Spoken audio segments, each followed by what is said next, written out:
क्या टेलीकॉम कंपनियों को अपने ग्राहकों की कोई परवाह नहीं है? उनके रवैये से तो कम यही लगता है। टेलीकॉम रेगुलेटर ने अनचाही कॉल से लेकर एसएमएस को रोकने की कंपनियों को हिदायत दी है। मोबाइल सर्विस प्रोवाइडर्स पर पेनल्टी भी लगाई गई है। बगैर ग्राहक से पूछे बिना वैल्यू एडेड सर्विस देने की मनाही है। आवाज ने जब मोबाइल सर्विस लेने वाले कस्टमर्स से बात की तो पता चला कि टेलीकॉम कंपनियों का मनमाना रवैया अब भी जारी है।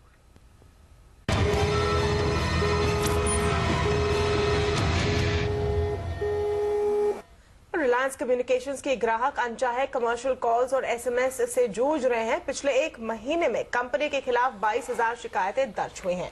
अनचाही कॉल के खिलाफ टाटा, आइडिया और एयरसेल के ग्राहकों ने भी बड़ी तादाद में शिकायतें दर्ज की है।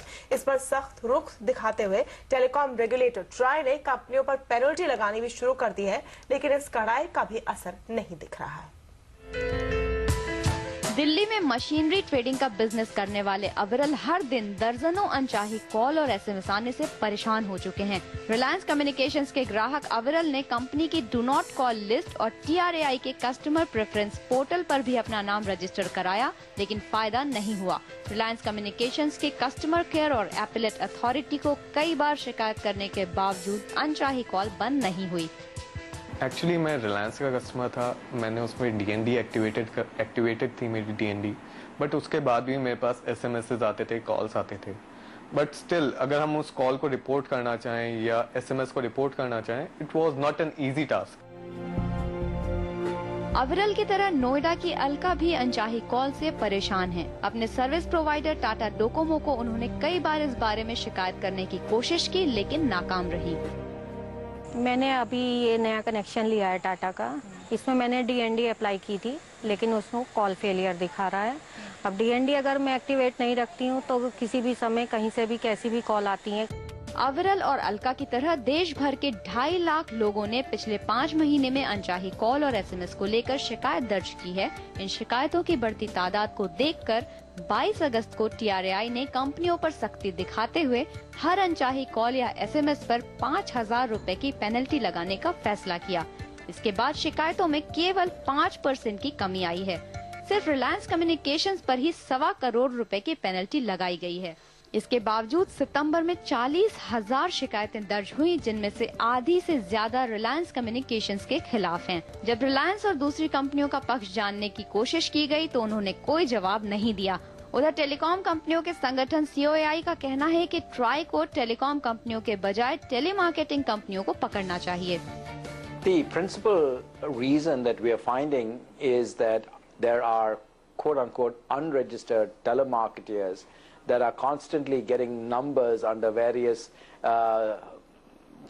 fraudulent means almost, and flipping the numbers and then trying to use these numbers to continue to spread the unwanted calls. So I think this is where we are finding the problem. Try के मुताबिक वो ग्राहकों की शिकायतों को गंभीरता से लेकर कार्रवाई कर रहा है, लेकिन समस्या पर पूरी तरीके से काबू पाना मुश्किल है। ये कह पाना कि पूरी तरह से कंट्रोल हो पाएगा या नहीं हो पाएगा, इस समय तो मेरे लिए संभव नहीं है। पिछले करीब 15-20 दिनों से हम देख रहे हैं कि ऐसे कम्युनिकेशंस जो है वो नहीं हो रहे हैं। हमने कई लोगों से फीडबैक लिया है और सभी का ये कहना है कि हाँ, इम्प्रूवमेंट तो नज़र आ रहा है। और इवन जो कई बिल्डर्स हैं जो कि रिस्पॉन्सिबल थे या दूसरी एजेंसी जो थी, कईयों के टेलीफोन कनेक्शन काटे जा चुके हैं। TRAI ने रिलायंस कम्युनिकेशंस के अलावा Airtel, Vodafone, idea, Unitech, Tata और MTNL पर भी जुर्माना लगाया है। साथ ही जिन कंपनियों की तरफ से अनचाहे SMS या कॉल आ रहे हैं, उनके फोन काटने की कार्रवाई भी शुरू कर दी है। लेकिन TRAI की सख्ती का असर तब तक नहीं दिखेगा जब तक टेलीकॉम कंपनियां, टेलीमार्केटिंग कंपनियां और वेंडर कंपनियां ईमानदारी से अनचाहे कॉल और SMS रोकने की कोशिश नहीं करेंगी। अंजू तोमर, दिल्ली।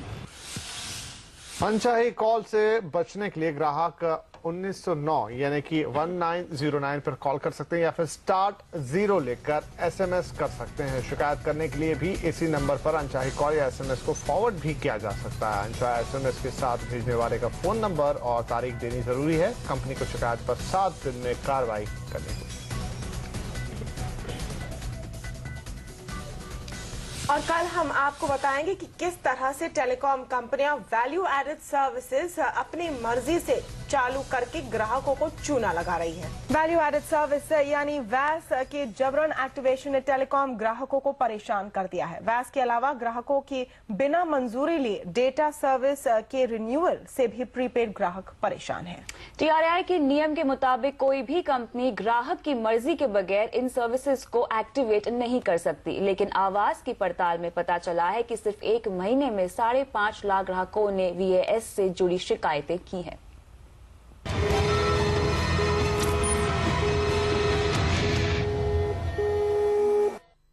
ना मैं इंटरनेट यूज कर रही हूँ फोन में, ना मैं फोन कॉल्स कर रही हूँ, लेकिन मेरा बैलेंस कम हो रहा है। नेट यूसेज नहीं किया है, ना ही नेट एक्टिवेट करवाया था, पर उन्होंने फिर भी मेरे चार्जेस काट लिए around 60 rupees. SMS pack 26 rupees अभी कटे हैं, फिर 5 मिनट बाद फिर SMS पैक 26 रुपीज। एक बंदा अगर करा, उनका कहना है कि आपने खुद कराया है, तो एक बंदा अगर खुद कराएगा तो एक ही बार कराएगा, 2 बार तो नहीं कराएगा। ऐसी शिकायतें आपको किसी भी टेलीकॉम सर्विस प्रोवाइडर के खिलाफ मिल जाएंगी। देश भर में मोबाइल यूजर्स बिना मांगे वैल्यू एडेड सर्विस जैसे caller tune, ringtone, cricket news या मिस कॉल अलर्ट्स के एक्टिवेट होने से तंग आ चुके हैं। जुलाई में BSNL के ग्राहकों ने 4.5 लाख से ज्यादा शिकायतें दर्ज की हैं। इसके बाद दूसरे नंबर पर आइडिया है, जिसके खिलाफ एक महीने में 30,000 शिकायतें आई हैं, जबकि एयरसेल के ग्राहकों ने 24,000 शिकायतें दर्ज की हैं। एयरटेल, वोडाफोन और रिलायंस कम्युनिकेशंस के खिलाफ एक महीने में 6,500 से 8,500 के बीच शिकायतें दर्ज हुई हैं। जब हमने कंपनियों से उनका पक्ष जानना चाहा, तो कंपनियों ने कोई जवाब नहीं दिया।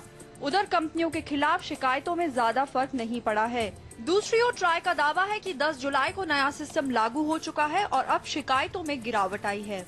1 या 2 टेलीकॉम सर्विस प्रोवाइडर्स को छोड़ करके बाकी सभी ने इसको लागू भी कर दिया है। हमने देखा है कि शिकायतों में लगातार गिरावट होती चली जा रही है, अर्थात सिचुएशन इम्प्रूव कर रही है। लेकिन ट्राई के दावों के उलट हकीकत ये है कि जुलाई में टेलीकॉम कंपनियों के खिलाफ वैस से जुड़ी 5.46 लाख शिकायतें थीं, जो अगस्त में बढ़कर 5.47 लाख हो गयी। हालांकि वैस के लिए third party concern gateway system लागू करने के ट्राई के निर्देशों के बावजूद BSNL और रिलायंस कम्युनिकेशन ने इसका पालन नहीं किया। अब ट्राई भरोसा दिला रही है कि वो इस बारे में कार्रवाई करेगी। देखिए, इसका कोई फॉर्मूला तो होता नहीं है। अगर वैसे ही पता होता कि अगला स्टेप क्या होने जा रहा है, तो हम वही स्टेप ले लेते, फिर ये स्टेप थोड़ी लेते। तो फिर से पूरी जो भी उस समय स्थिति बनेगी उसको हम लोग एनालाइज करेंगे। दूसरी ओर टेलीकॉम कंपनियों का दावा है कि वैस के एक्टिवेशन और ऑटो रिन्यूअल की शिकायतों में 80 से 90% तक की गिरावट आई है। Final thing that has just been put in place is this double confirmation, and that's auditable, by the way. So we have seen a tremendous drop, almost 80 to 90% in terms of the type of complaints we are receiving. Try के नए नियम के मुताबिक अगर आपके phone पर कोई value added service बिना मांगे एक्टिवेट होती है, तो आप टोल फ्री नंबर 155-223 पर शिकायत दर्ज करा सकते हैं। 24 घंटे में शिकायत मिलने के बाद कंपनियों को वैस बंद करके ग्राहकों को रिफंड देना होगा। लेकिन हकीकत ये है कि ज्यादातर ग्राहक 24 घंटे के अंदर अपनी शिकायत दर्ज नहीं करा पाते, क्योंकि उनको TRAI के इन नियमों के बारे में पता ही नहीं है। ऐसे में ग्राहकों का कहना है कि कंपनी की गलती के लिए न केवल रिफंड बल्कि उनको हर्जाना भी मिलना चाहिए, क्योंकि जब तक TRAI अपने नियम सख्त नहीं करेगी तब तक कंपनियां वैल्यू एडेड सर्विसेज के नाम पे हजारों रुपए ग्राहकों से वसूलती रहेंगी। अंजुल तोमर, दिल्ली। और टेलीकॉम ग्राहकों की एक बड़ी शिकायत है वैल्यू एडेड सर्विस यानी वैस का जबरन एक्टिवेशन। इसके बारे में हमने आपको अभी बताया। हम आपको बता दें कि इस पूरे हफ्ते हम आपको बता रहे कि किस तरह टेलीकॉम कंपनियों की मनमानी चलती है। ट्राई के नियम के मुताबिक कोई भी कंपनी ग्राहक की मर्जी के बगैर इन सर्विसेज को एक्टिवेट नहीं कर सकता। जो 3G के पैक्स हैं वो एक्चुअली वैस के अंतर्गत तो नहीं आते हैं, लेकिन हाँ वो जो स्पेशल टैरिफ वाउचर्स हैं उसके अंतर्गत आते हैं। और जैसा आप बता रही हैं कि यही समस्या ये है कि उनको ऑटो रिन्यूअल कर दिया जाता है बगैर उनके कंसेंट के, तो वो सही नहीं है। तो इस मामले में इस बात में मेरे ख्याल से कुछ लोगों ने हमें भी पत्र लिखे हैं और हम लोग उस बारे में एक्शन ले रहे हैं कि जो STVs हैं उसमें भी जब तक कि क्लियर कंसेंट ना हो कस्टमर का तो उसको एक्टिवेट ना किया। क्या टेलीकॉम कंपनियों को अपने ग्राहकों की कोई परवाह नहीं है? उनके रवैये से तो यही लगता है। टेलीकॉम रेगुलेटर ने अनचाही कॉल से लेकर SMS को रोकने की कंपनियों को हिदायत दी है। ब्रॉडबैंड स्पीड के लिए भी साफ निर्देश है, लेकिन आवाज ने जब मोबाइल सर्विस लेने वाले कस्टमर से बात की तो पता चला कि टेलीकॉम कंपनियों का मनमाना तरीका जारी है।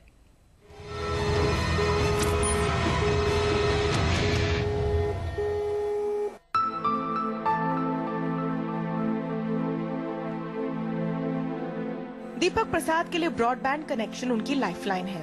वो सुन और बोल नहीं सकते। देश में दोस्तों और विदेश में रह रही बेटी और नातिन के संपर्क में रहने का उनके पास ये इकलौता जरिया है। ऐसे में धीमी इंटरनेट स्पीड और कनेक्शन बार बार कटना उन्हें काफी परेशान करता है।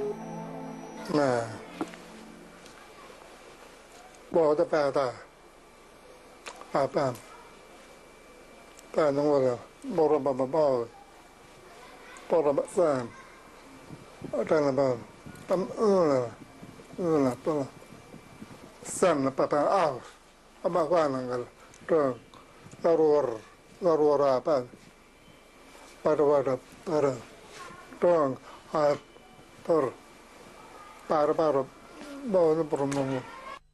दीपक प्रसाद की तरह प्रखर सहाय भी इन्हीं मुश्किलों से घिरे हैं। वो कई सेलिब्रिटीज के लिए सोशल मीडिया मैनेजमेंट का काम करते हैं, लेकिन धीमे इंटरनेट कनेक्शन का बुरा असर उनके कामकाज पर पड़ता है। काफी सारे ब्रांड्स और सेलिब्रिटीज हैं जिनके सोशल मीडिया को मैनेज करता हूँ, लाइक उनके फेसबुक पेजेस, उनके ट्विटर अकाउंट्स, उनके यूट्यूब्स मैनेज करता हूँ। गुड़गांव में एक मल्टीनेशनल कंपनी में काम करने वाले पंकज एयरटेल का ब्रॉडबैंड इस्तेमाल करते हैं। पंकज की कंपनी ने उन्हें घर से काम करने की भी सुविधा दी है, लेकिन वो इसका फायदा नहीं उठा पा रहे हैं, जबकि वो इसके लिए एयरटेल को कई फोन और 8 मेल भी कर चुके हैं। बहुत फ्रीक्वेंटली डिस्कनेक्ट होता है, जिससे वजह से मेरा काम नहीं होता है। और जैसे अगर मैं वर्क फ्रॉम होम करता हूँ, आजकल फैसिलिटी है MNCs में कि आप घर बैठ के भी काम कर सकते हो अपने ऑफिस का, because you have internet connection. तो उससे ये है कि बीच में कई बार फ्रीक्वेंटली डिस्कनेक्ट होता है तो वो काम नहीं हो पाता है। ब्रॉडबैंड ग्राहकों की एक बड़ी शिकायत है कि हाई स्पीड सब्सक्राइब करने के बावजूद भी उनको ये स्पीड नहीं मिल पाती, क्योंकि इंटरनेट सर्विस प्रोवाइडर कंपनियां विज्ञापन में दिए गए अपने वादे को पूरा नहीं कर पाती हैं।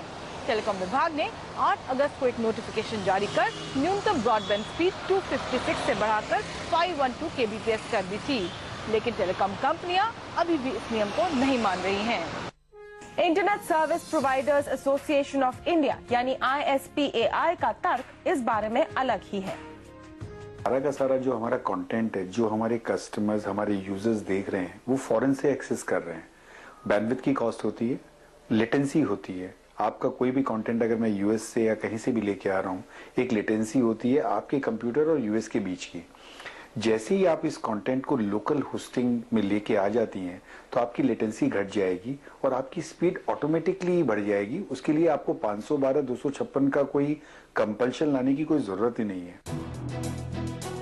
आज की हालत ये है कि इंटरनेट की स्पीड के मामले में भारत दुनिया भर में 114वें पोजीशन पर है।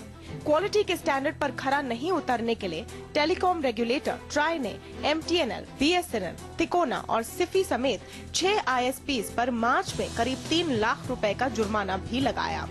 ट्राई का कहना है कि आगे सभी कंपनियां स्टैंडर्ड को माने, इसके लिए और कदम उठाए जाएंगे। हमारे जो क्वालिटी ऑफ सर्विस के पैरामीटर्स हैं, उसमें ब्रॉडबैंड की जो नई डेफिनेशन है उसका समावेश किया जाना जरूरी है, जो कि किया जा रहा है। अपनी तरफ से कोशिश करेंगे कि हमारे जितने भी ऑडिट टीम्स हैं वो जब भी जाती हैं तो इस बात को कंफर्म करें, बार बार कंफर्म करें कि वो स्पीड प्रॉपर है। लेकिन जब तक ट्राई से राहत नहीं मिलती, परेशान कंज्यूमर इंडिया ब्रॉडबैंड फोरम जैसे ऑनलाइन प्लेटफॉर्म पर अपनी समस्याएं सुलझाने की कोशिश कर रहे हैं। अंजुल तोमर, दिल्ली। हम आपको बता दें कि connection speed, activation time, repair time, billing या किसी और दिक्कत की शिकायत आप सर्विस प्रोवाइडर या pgportal.gov.in पर कर सकते हैं।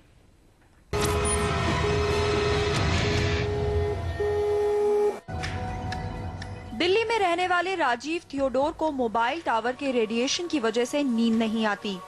एयरटेल, वोडाफोन और आइडिया के टावर उनके घर की ठीक सीध में लगे हैं। राजीव डरे हुए हैं क्योंकि उनकी अपार्टमेंट बिल्डिंग में 3 कैंसर के केस रिपोर्ट हो चुके हैं। मुझे तो थोड़ा नहीं, कुछ ज्यादा टेंशन होता है, because I am there, my parents were there, both of them passed away in the past 5 years. My dad passed away because of cancer, and I have 2 small children. I am more worried about them. हालांकि ये साबित करना मुश्किल है कि राजीव के पड़ोसियों को कैंसर टावर रेडिएशन से हुआ है। डॉक्टर्स का कहना है कि टावर से भी खतरनाक है मोबाइल फोन, जो हर वक्त आपके शरीर के बिल्कुल पास होता है। मोबाइल फोन रेडिएशन का असर देखने के लिए एम्स की research body Indian council of medical research के डॉक्टरों ने 4000 लोगों पर रिसर्च करना शुरू कर दिया है। इस रिसर्च में तय किया जाना है कि मोबाइल फोन से आपकी सेहत को वास्तव में कितना खतरा है। साथ में मोबाइल टावर के आसपास रहने वाले लोगों पर असर देखने के लिए भी एक इंटर मिनिस्ट्रियल कमेटी काम कर रही है। इन नतीजों के आधार पर आगे चलकर सेल फोन और टावर से जुड़े नियमों में बदलाव किया जाएगा। कोशिश कर देख रहे हैं उनका कि उनके न्यूरोलॉजिकल डिसऑर्डर्स पर उनका क्या इम्पैक्ट है, उनको कार्डियोवास्कुलर डिसऑर्डर पर क्या इम्पैक्ट है, कैंसर के कोई चांसेस तो नहीं बढ़ रहे हैं उनके, रिप्रोडक्टिव डिसऑर्डर पर उनका क्या इम्पैक्ट है, ईएनटी के कान की जो आवाज की सुनने की वो क्षमता है उस पर तो उसका कोई इम्पैक्ट नहीं हो रहा है। ये रिसर्च 3 साल में पूरा होगा। देश में स्टडी कराना इसलिए जरूरी है क्योंकि यूरोपीय और अमेरिका जैसे विकसित देश टावर टेक्नोलॉजी के मामले में अलग हैं। वहाँ की रिसर्च के नतीजे यहाँ लागू नहीं किए जा सकते। हालांकि ICMR की शुरुआती रिसर्च में सामने आया है कि ज्यादा रेडिएशन से शरीर को नुकसान जरूर पहुँचता है। ऐसे में डॉक्टरों के मुताबिक फोन के इस्तेमाल में एहतियात बरतना ठीक होगा। सबसे पहले मोबाइल फोन की रेडिएशन लिमिट चेक करें कि वो नई सेफ लिमिट के अंदर है कि नहीं। सितंबर से सरकार ने सेल फोन का स्पेसिफिक एब्जॉर्प्शन रेट लिमिट घटाकर 1.6 वॉट प्रति किलोग्राम तो कर दिया है, लेकिन ग्रे मार्केट में बिक रहे घटिया क्वालिटी के हैंडसेट पर सरकार लगाम लगा पाएगी, ये कहना मुश्किल है। हमने वही प्रिकॉशनरी प्रिंसिपल को लेते हुए हमने जो इसके लिए जो गाइडलाइंस थी इंटरनेशनल, उनसे हमने दुगनी स्ट्रिंजेंट सख्त गाइडलाइंस हमने जो है यहाँ पे हिंदुस्तान में अप्रूव करी हुई। पिछले साल सरकार ने टावर रेडिएशन लिमिट 10 गुना घटाई थी। सेफ्टी लिमिट में नहीं पाए जाने वाले 300 टावर को बंद किया जा चुका है और कंपनियों पर भारी जुर्माना भी लग चुका है। हालांकि रेडिएशन एक्सपर्ट्स का कहना है ये काफी नहीं है। विदेशों की तर्ज पर रेडिएशन नॉर्म्स को और कड़े किए जाना चाहिए। अभी जो ऑपरेटर्स हैं वो almost 100 what of power transmit करते हैं हर बेस स्टेशन से, तो जो उनको ट्रांसमिटेड पावर है वो उसको कम करके 1 या मैक्सिमम 2 वॉट पावर करना चाहिए, तो उससे सब सेफ रहेंगे। हालांकि इंडियन इंस्टीट्यूट ऑफ टेक्नोलॉजी के ही 22 प्रोफेसर ने हाल में सरकार को चिट्ठी लिखकर कहा है कि टावर या फोन से निकलने वाली रेडिएशन के मौजूदा लिमिट में होने से उनको कोई नुकसान नहीं है। टेलीकॉम कंपनियों का भी यही कहना है। About 90% or more of the countries of the world have emission levels that are higher than what we have here in India. So I think our citizens are exposed to the safest limits. इस बीच दिल्ली, मुंबई समेत कई metro शहरों में रिहायशी इलाकों से tower हटाने के लिए लोगों ने मुहिम शुरू की है। कई जानकारों का कहना है कि एंटी रेडिएशन मुहिम के पीछे कमर्शियल इंटरेस्ट है। इससे रेडिएशन से बचने वाले प्रोडक्ट्स जैसे फोन कवर, पर्दे और रेडिएशन मापने के गैजेट की सेल को बढ़ावा मिल रहा है। वहीं सरकार ने मोबाइल टावर के असर से जुड़े डर को हटाने के लिए एक नया तरीका ढूंढा है। अब आपके कहने पर टेलीकॉम विभाग टावर का रेडिएशन चेक करेगा कि वो लिमिट के अंदर है या नहीं। ये सुविधा मुंबई में शुरू हो चुकी है। इसके लिए आपको 4000 रुपए देने होंगे। अब मुंबई के बाद टेलीकॉम विभाग दूसरे मेट्रो शहरों में भी ये सर्विस लॉन्च करेगा। अंजुल तोमर, दिल्ली। विज्ञापन में 100% मोबाइल नेटवर्क कवरेज देने का वादा करने वाली टेलीकॉम कंपनियां क्या ग्राहकों को गुमराह कर रही है? कंपनियां विज्ञापन पर करोड़ों खर्च कर ग्राहक तो जुटा रही है, लेकिन कॉल ड्रॉप, खराब नेटवर्क मिलने से ग्राहक अपने को ठगा सा महसूस कर रहे हैं। टेलीकॉम सर्विस के प्राइवेटाइजेशन के करीब 2 दशक के बाद भी ग्राहकों को क्वालिटी मोबाइल सर्विस नहीं मिल रही। खराब टेलीकॉम सर्विस पर हमारे खास पेशकश में हम आज कॉल ड्रॉप से परेशान कस्टमर की बात कर रहे हैं। क्योंकि एक तरफ जहां मोबाइल ग्राहक परेशान है, वहीं दूसरी तरफ कंपनियां कॉल ड्रॉप से कमाई कर रही है।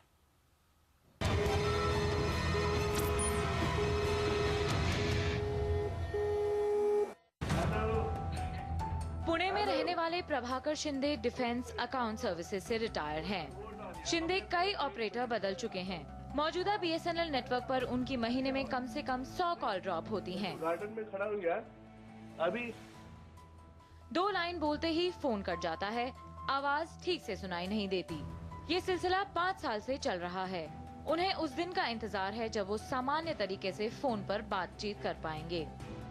मेरे बेटे बाहर रहने की वजह से हमें उनकी फोन का इंतजार हमेशा रहता है, और कई बार यहाँ पे फोन का जब भी फोन आता है तो हमें घर से अंदर से बाहर गार्डन में आके बात करनी पड़ती है।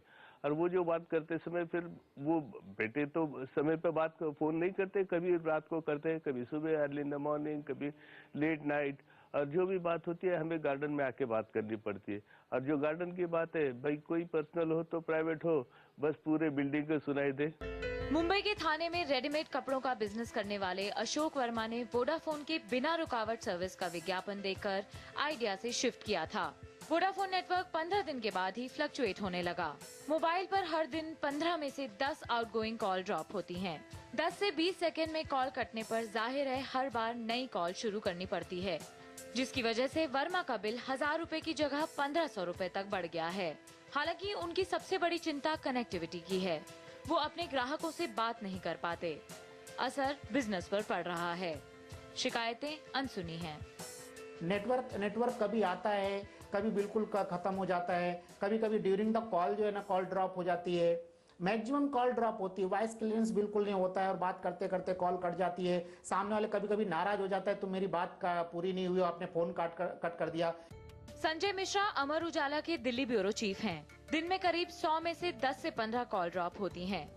इसके लिए संजय 2008 से एयरटेल के टॉप मैनेजमेंट को शिकायत कर रहे हैं, लेकिन इससे अब तक छुटकारा नहीं मिला है। दरअसल उनके इलाके में कंपनी का टावर जो सिर्फ 1000 कॉल हैंडल करने की क्षमता रखता है, उससे 3000 कॉल गुजर रही हैं। मोबाइल नंबर पोर्टेबिलिटी का भी ज्यादा फायदा नहीं दिखाई देता। सारे ऑपरेटर्स की सिचुएशन यही है, तो इसलिए अगर मैं एक से जाता दूसरे में जाऊंगा तो फिर मुझे उसी जो है संतराज से गुजरना पड़ेगा।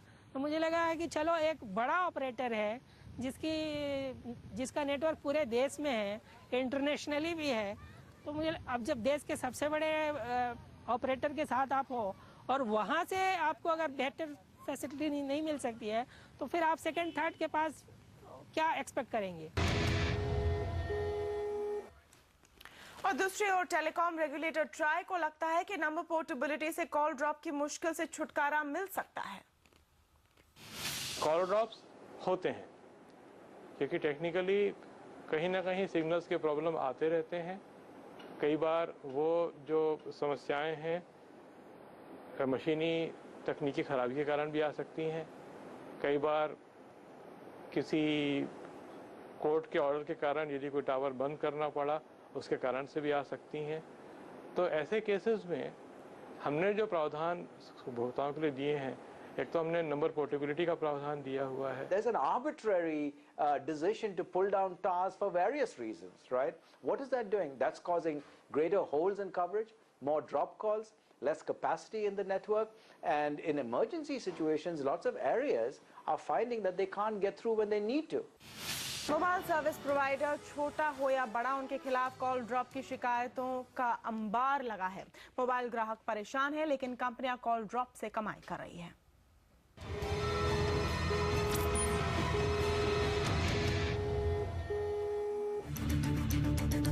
विजय भास्कर हैदराबाद में पेपर बैग्स बनाने की यूनिट चलाते हैं। आइडिया के 100% कवरेज के विज्ञापन को देखकर उन्होंने कनेक्शन तो ले लिया, लेकिन आइडिया नेटवर्क पर कॉल ड्रॉप से परेशान हैं। क्लाइंट से ठीक से बात न कर पाने की वजह से उनके बिजनेस पर काफी असर पड़ रहा है। From 1 year we are facing huge problem of call drop. While conversation, the call will be dropped within a minute or within 10 minutes, and we are feeling very difficult while operating this business. पिछले 1 साल में वो idea को कई phone और mail कर चुके हैं, लेकिन कोई फायदा नहीं हुआ, बल्कि कॉल ड्रॉप बढ़ने की वजह से उनका बिल 50% तक बढ़ गया है। There is an average of 10 to 15 call drops, madam, while incoming or outgoing, whatever it may be. Around previously, I am paying around 2,000 to 2,200 rupees per month, madam. Now, last month, I got around 3,500 rupees. That means 500 rupees roaming bill is there. Around nearly 50% enhancement is there. 50% we are losing unnecessarily. Infosys के तन में Airtel के ग्राहक हैं। Operator कोई भी हो, call drop और नेटवर्क की समस्या कस्टमर का पीछा नहीं छोड़ती। Calls at one go connect नहीं होते, जिससे पहले होते थे एयरटेल के कुछ साल पहले। अगर आप डायल करोगे तो एट वन गो आपके कॉल्स कनेक्ट होते थे, अभी नहीं होता है। अभी आपको 3, 4, 5 बार 6 बार ट्राई करना ही पड़ता है एयरटेल के लिए, अगर आपको कॉल कनेक्ट करना है तो। उसके बाद एयरटेल से एक इश्यू फेस कर रहा हूँ कि मेरे फ्रेंड्स, मेरे कलीग्स मुझे कॉल करने की कोशिश कर रहे हैं। मेरे फोन पे नेटवर्क फुल है, बट उनको आउट ऑफ कवरेज एरिया बता रहा है। टेलीकॉम एक्सपर्ट महेश उप्पल का भी मानना है कि देश में कॉल ड्रॉप बहुत बड़ी समस्या है।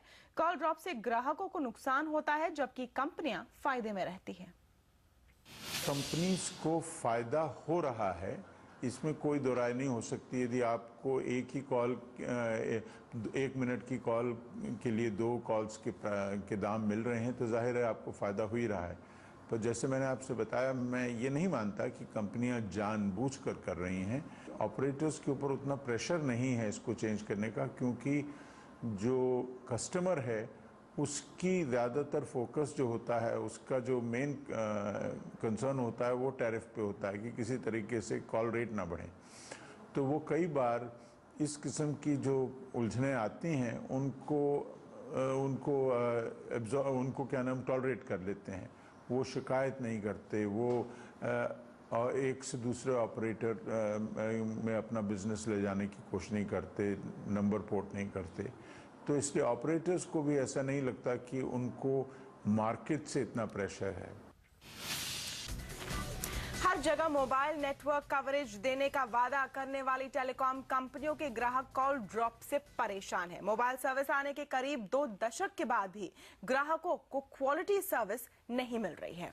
और खराब टेलीकॉम सर्विसेज पर हमारी खास पेशकश में हम आज कॉल ड्रॉप से परेशान कस्टमर्स की बात करेंगे, क्योंकि हर तरफ जहां मोबाइल ग्राहक परेशान है, वहीं दूसरी तरफ कंपनियां कॉल ड्रॉप से कमाई कर रही हैं।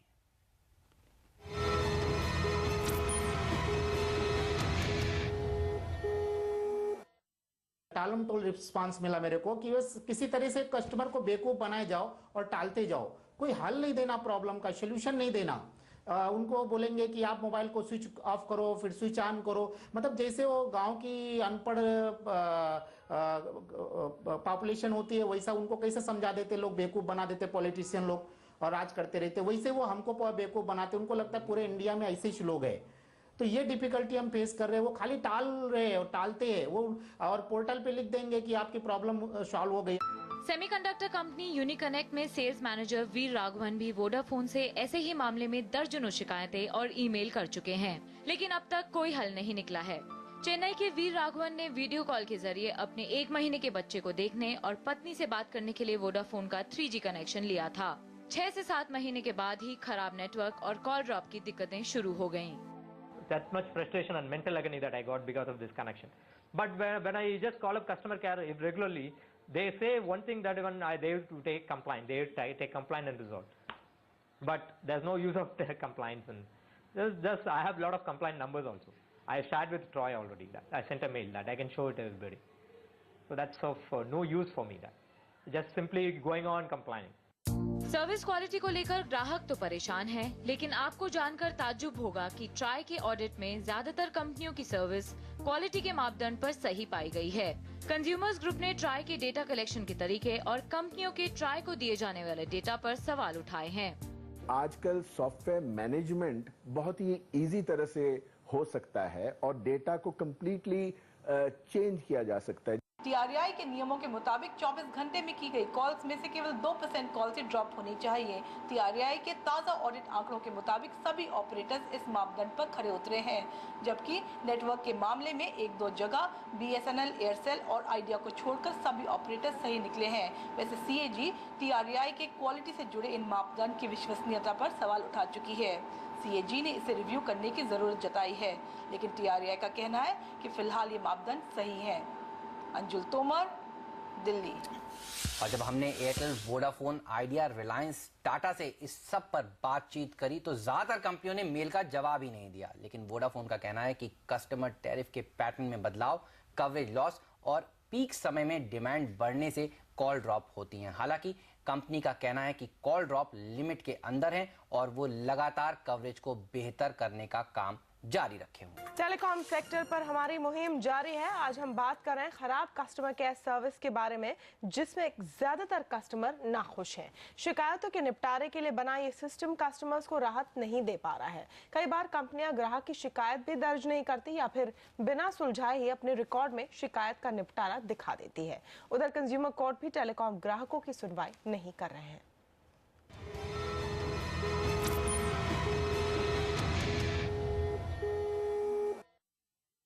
इतना गुस्सा आता है कि आप जब कस्टमर केयर पे कॉल करो तो वहाँ से कोई पॉजिटिव रिस्पांस नहीं मिलता है। आधा घंटा आपको होल्ड करा के रखते हैं, वेट कराते हैं, अच्छा बताते हैं करते करते 22-23 मिनट मैंने उनके साथ बात की है इस चीज़ को क्लैरिफाई करने के लिए कि इसको करना कैसे है अल्टीमेटली डीएक्टिवेट, और उन्होंने कोई सोल्यूशन, उसका कोई रेजोल्यूशन आज तक नहीं दिया है। जुलाई में हमने वोडाफोन को एक ईमेल लिखा कि हमको ऐसी प्रॉब्लम हो रही है। आप बिलीव नहीं करेंगे, उन्होंने विदाउट मेरी प्रॉब्लम का कोई हल दिए सीधा मेरी 2 दिन बाद डिलीट कर दिया, कंप्लेंट को ही डिलीट कर दिया। अलग अलग दिक्कतों से जूझ रहे मोबाइल ग्राहकों की एक कॉमन प्रॉब्लम है। इस सीरीज के दौरान जिन मोबाइल ग्राहकों से हमने बात की, उनमें से ज्यादातर का कहना था कि टेलीकॉम कंपनियों का कस्टमर केयर सिस्टम किसी काम का नहीं है। काफ़ी फ्रस्ट्रेटिंग है क्योंकि आप जब MTNL के कस्टमर केयर में फ़ोन करते हैं वो प्रॉपर रिस्पांस नहीं दे पाते हैं, वो कभी कभी तो कनेक्ट ही नहीं होता है आपका फ़ोन। दूसरा, कस्टमर केयर में कॉल करने के बाद भी आपके पास कोई एक टैट नहीं होता है, टर्न अराउंड टाइम नहीं होता है कि कब तक वो फिक्स होगा प्रॉब्लम। कस्टमर केयर के जरिए समस्या नहीं सुलझने के बाद अगला लेवल होता है अपीलेट अथॉरिटी, लेकिन यहाँ तो शिकायत करना ही मुश्किल है और अगर शिकायत दर्ज भी हो गई तो भी फैसला कंपनियों के पक्ष में ही होता है। अपीलेट अथॉरिटी के पास एक एडवाइजरी कमेटी बैठता है, लेकिन इस एडवाइजरी कमेटी में सिर्फ 2 मेंबर है। एक है सर्विस प्रोवाइडर्स का अपॉइंटेड और दूसरा है कंज्यूमर ऑर्गेनाइजेशंस जो ट्राई में रजिस्टर्ड है उनका ऑर्गेनाइजेशन। आप देखेंगे कि ये कंज्यूमर ऑर्गेनाइजेशंस जो है पावर टू सिलेक्ट करने का कि कौन सा कंज्यूमर ऑर्गेनाइजेशंस आपके एडवाइजरी कमेटी में बैठेगा, ये किसी और का नहीं है, वो सर्विस प्रोवाइडर का है। ज्यादातर लोगों का कहना था कि दूरसंचार विभाग यानी ट्राई को लिखने पर ही कंपनी ने उनकी समस्या का निपटारा किया और ट्राई के मुताबिक वो सीधे तौर पर ग्राहक की शिकायतें नहीं सुन सकती, लेकिन एक जैसी बहुत सारी शिकायतें मिलने पर जांच जरूर की जा सकती है। ट्राई का काम जो है वो है कानून बनाना और ये देखना कि कानूनों का पालन हो। अगर पालन ना होगा कानूनों का तो कानून का उल्लंघन करने के ऊपर जो सजाएं हैं वो सजाएं दी जा सकती हैं। लेकिन सच्चाई ये है कि ज्यादातर कंज्यूमर कोर्ट टेलीकॉम मामलों की सुनवाई नहीं कर रहे हैं। ये इश्यू बाकी के सारे स्टेट्स में अभी तक क्वेश्चन मार्क है। एक सुप्रीम कोर्ट का जजमेंट आया था कि टेलीकॉम डिस्प्यूट्स आर्बिट्रेशन में जाना चाहिए, लेकिन वो जजमेंट एक्चुअली मिस इंटरप्रेट हो रहा है। महाराष्ट्र में आर्ग्यू करने के बाद ओनली ये एक स्टेट पूरा इंडिया में है जिधर टेलीकॉम कंप्लेंट्स एक्सेप्ट करते हैं, बाकी कोई भी स्टेट एक्सेप्ट नहीं करती है टेलीकॉम कंप्लेंट्स। अभी इश्यू दिल्ली में पेंडिंग है। वहीं सरकार भी इस मामले में जल्द कानूनी सफाई लाने में दिलचस्पी नहीं दिखा रही है। टेलीकॉम के प्राइवेटाइज होने से पहले टेलीग्राफ अथॉरिटी यानी टेलीकॉम विभाग और कंज्यूमर के बीच आर्बिट्रेशन के जरिए झगड़े सुलझाए जाते थे, लेकिन ये सिस्टम प्राइवेट सर्विस प्रोवाइडर के ग्राहकों के लिए नहीं है। वहीं TDSAT भी अकेले कंज्यूमर की सुनवाई नहीं करता है। ऐसे में कंपनी के खिलाफ ग्राहकों के सामने ज्यादा ऑप्शन नहीं है। अनचाहे कॉल, SMS हो या वैल्यू एडेड सर्विस की समस्या, TRAI ने इसे रिपोर्ट करने की जिम्मेवारी ग्राहक पर डाली है। यानी जब तक ग्राहक शिकायत दर्ज नहीं करेगा तब तक उसे अनचाहे कॉल और वैल्यू एडेड सर्विस कंपनी जारी रख सकती है। जबकि 90 करोड़ ग्राहकों में से ज़्यादातर ऐसे हैं जिन्हें रिपोर्ट करने की प्रक्रिया के बारे में कुछ पता ही नहीं। ऐसे में कंपनी को सुधारने की जिम्मेवारी ग्राहक पर डालने के अलावा TRAI को सिर्फ कानून बनाने ही नहीं बल्कि उसके पालन पर जोर डालने की ज़रूरत है। अंजुल तोमर, दिल्ली।